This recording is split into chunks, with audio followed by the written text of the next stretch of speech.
What happens when raw talent meets the wrong era, bad luck, or overhype? Welcome to a deep dive into NBA players who seemed destined for greatness, until reality hit. Did you know Jahlil Okafor averaged 17.5 points as a rookie, yet was nearly out of the league within a few seasons? Or that Jabari Parker tore his ACL twice before turning 23, derailing a potential all-star career? What about Dragan Bender, a 7-footer once called the next unicorn, who flamed out by age 27? Each story is different, but all share a brutal truth. Want to know why some dreams crash harder than others? Stick around, don't forget to subscribe for more interesting content, and let's get started. Anthony Bennett. Let's kick things off with the player many believe holds the title of worst #1 pick in NBA history. Yep, talking about Anthony Bennett, the top selection in the 2013 NBA draft by the Cleveland Cavaliers.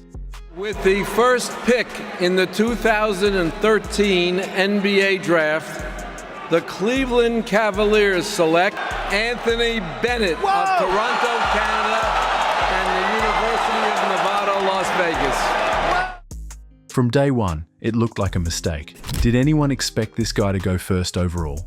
Bennett, a UNLV product born in Toronto, struggled badly from the jump. He didn't even score a field goal until his 5th game. His rookie year, just 2.4 points per game on 35% shooting. That's brutal. Can you imagine being the top pick and getting more DNPs, did not play, than starts?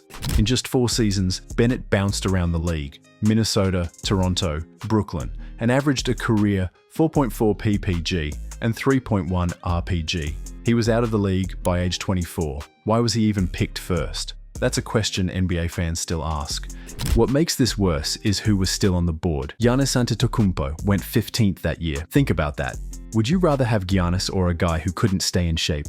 So, was Bennett's failure due to bad scouting, or was he simply not built for the league? What do you think?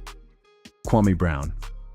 Kwame Brown, the first overall pick in the 2001 NBA draft, 2001 NBA draft, Washington Wizards select Kwame Brown.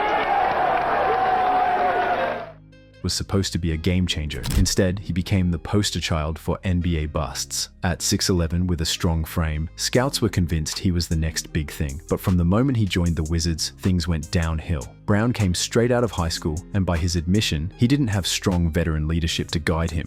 Do you think a lack of mentorship ruined his early career?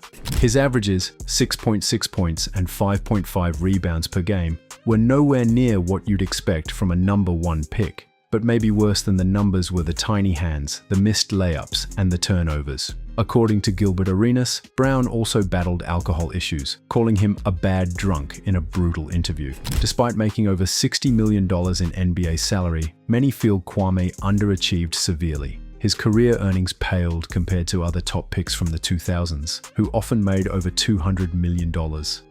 Was Brown's downfall a lack of talent or a broken system that wasn't ready to develop high schoolers? Could he have thrived with better coaching and support? Jahlil Okafor. Jahlil Okafor entered the league as the 3rd overall pick in the 2015 NBA draft.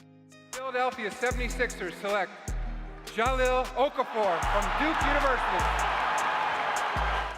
Coming off a strong year at Duke, his game, old school post work. In a different era, that might have worked, but the modern NBA just had no room for it. As a rookie with the Philadelphia 76ers, Okafor showed flashes, averaging 17.5 points and 7.0 rebounds per game. Not bad, right? But his defensive struggles were glaring. He couldn't guard pick and rolls, close out on shooters, or protect the rim.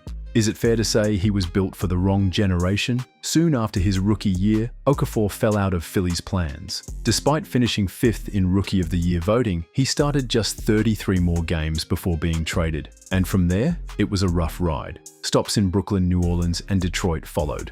In his final 4 seasons, Okafor averaged only 7.3 points. He was practically unplayable when it came to modern spacing and speed. Do you think his failure was more about the game evolving past his skill set, or was it just a lack of development? Okafor had talent, no doubt, but talent without fit? That's a recipe for disaster in today's NBA. Enjoying this? Tap subscribe and hit the bell to stay effortlessly updated. Jabari Parker. When the Milwaukee Bucks selected Jabari Parker 2nd overall in 2014. With the 2nd pick in the 2014 NBA draft, the Milwaukee Bucks select Jabari Parker from Duke University.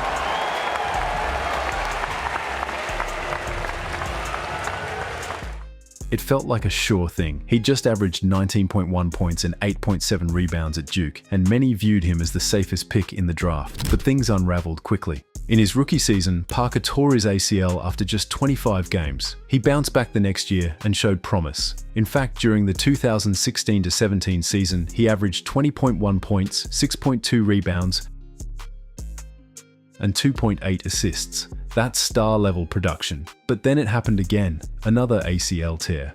How do you come back from two devastating injuries before turning 23? Parker tried, but it was clear he'd lost some explosiveness. Combine that with his defensive limitations and weight management issues, and his stock dropped fast. Milwaukee let him go, and Parker became a journeyman, playing for Chicago, Washington, Atlanta, Sacramento, and Boston. None of those stints lasted long.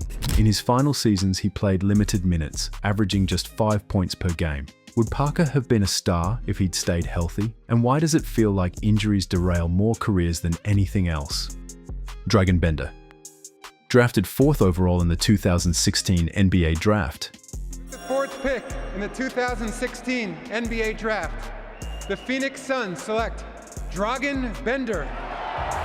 From Croatia, he last played for Maccabi Tel Aviv.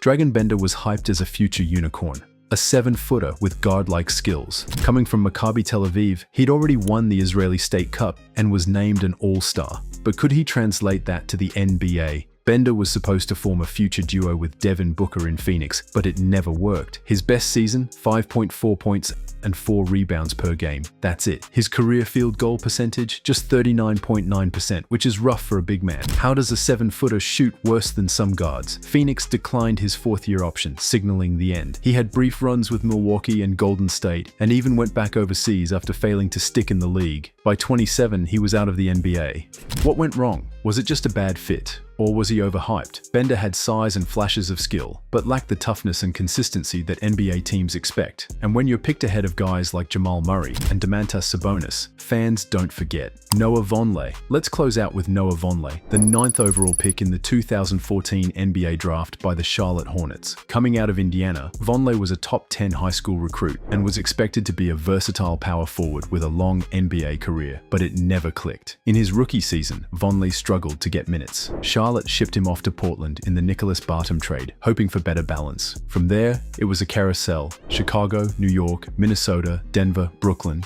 and finally Boston in 2022 to 2023.